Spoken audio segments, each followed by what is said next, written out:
The War of the Worlds by H. G. Wells. Chapter 3. On Horsell Common. I found a little crowd of perhaps 20 people surrounding the huge hole in which the cylinder lay. I have already described the appearance of that colossal bulk embedded in the ground. The turf and gravel about it seemed charred as if by a sudden explosion. No doubt its impact had caused a flash of fire. Henderson and Ogilvy were not there. I think they perceived that nothing was to be done for the present, and had gone away to breakfast at Henderson's house. There were 4 or 5 boys sitting on the edge of the pit with their feet dangling, and amusing themselves, until I stopped them, by throwing stones at the giant mass. After I had spoken to them about it, they began playing at touch in and out of the group of bystanders. Among these were a couple of cyclists, a jobbing gardener I employed sometimes, a girl carrying a baby, Greg the butcher and his little boy, and 2 or 3 loafers and golf caddies who were accustomed to hang about the railway station. There was very little talking. Few of the common people in England had anything but the vaguest astronomical ideas in those days. Most of them were staring quietly at the big table-like end of the cylinder, which was still as Ogilvy and Henderson had left it. I fancy the popular expectation of a heap of charred corpses was disappointed at this inanimate bulk. Some went away while I was there, and other people came. I clambered into the pit, and fancied I heard a faint movement under my feet.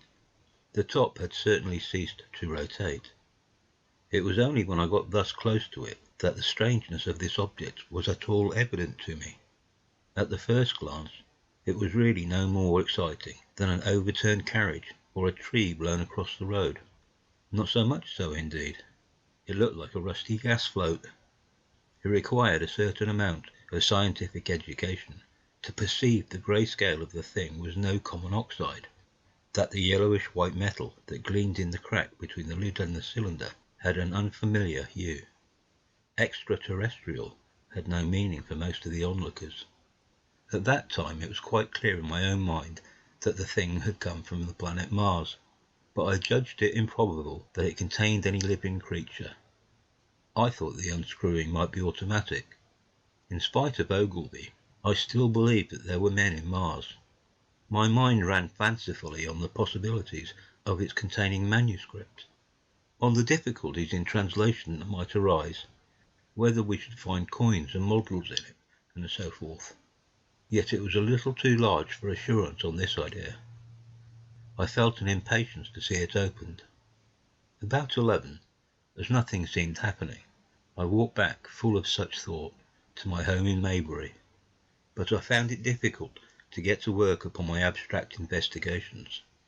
In the afternoon, the appearance of the common had altered very much. The early editions of the evening papers had startled London with enormous headlines.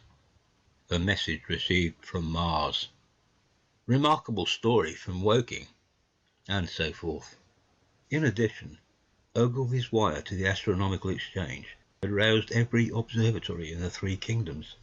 There were half a dozen flies or more from the Woking station standing in the road by the sandpits, a basket chaise from Chobham, and a rather lordly carriage. Besides that, there was quite a heap of bicycles. In addition, a large number of people must have walked, in spite of the heat of the day, from Woking and Chertsey, so that there was altogether quite a considerable crowd, 1 or 2 gaily dressed ladies among the others. It was glaringly hot, not a cloud in the sky nor a breath of wind, and the only shadow was that of the few scattered pine trees. The burning heather had been extinguished, but the level ground towards Ottershaw was blackened as far as one could see, and still giving off vertical streamers of smoke.